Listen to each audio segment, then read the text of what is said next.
ఏంటి కిచెన్‌లో ఉన్నా అనుకుంటున్నారా? సో, కిచెన్ ప్రొడక్ట్స్ చూపించాలంటే కిచెన్‌లో ఉండాలి కదా! సో, మేము తిరుపతి అండ్ కేరళ టూర్ వెళ్ళేసొచ్చాము. ఇల్లు ఎంత మెస్సీగా ఉందంటే అంత మెస్సీగా అయిపోయింది.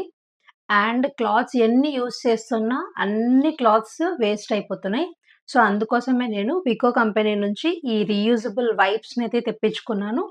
అండ్ అలాగే కిచెన్ క్లీనర్‌ని కూడా సేమ్ కంపెనీ నుంచి లిక్విడ్ గూడా తెప్పిచ్చాను.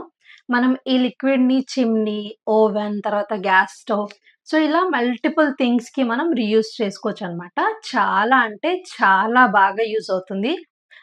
మనం జస్ట్ ఓన్లీ ఒక్క స్ప్రే చేసేసి జస్ట్ ఒక 30 సెకండ్స్ వదిలేసిన తర్వాత మనం వైప్ చేస్తే క్లిస్టర్ క్లియర్‌గా అయితే ఉందనమాట. సో, రండి చూపిస్తాను మీకు కూడా. ఇప్పుడైతే నేను మీ కళ్ళ ముందే యూజ్ చేసి చూపిస్తాను. చూడండి ఎంత సాఫ్ట్‌గా ఉందో. ఇట్లా మనం ఫోల్డ్ చేస్తే ఫోల్డ్ అయిపోతుందనమాట. నా కిచెన్ అయితే చాలా మెస్సీగా ఉంది. ఫస్ట్ నేను స్టవ్‌ని తుడుద్దామనేసి కొంచెం స్ప్రే చేశానంతే. ఒక 1 సెకండ్ అలా వదిలేసాను. చూడండి ఎంత నీట్‌గా వస్తుందో. అస్సలు చేతికి కూడా గలీజ్ అన్నది అంటుకోవట్లేదు. చాలా బావుంది. చూడండి మీరు స్టవ్ ఎలా ఉందో మెరిసిపోతుందసలు నాది. అండ్ అలాగే ప్లాట్‌ఫార్మ్ పైన కూడా స్ప్రే చేసి ఇది కూడా తుడిచి చూపిస్తాను.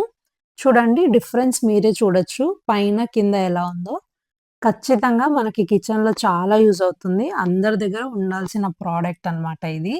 సో, వాష్ చేసి కూడా చూపిస్తాను. కొంచెం గూడా ఆ టిష్యూకన్నది అంటుకోదనమాట. పాలు పడని ఏమైనా కానీ మనం నీట్‌గా క్లీన్ చేసుకోవచ్చు ఈ వైప్స్ తోటి.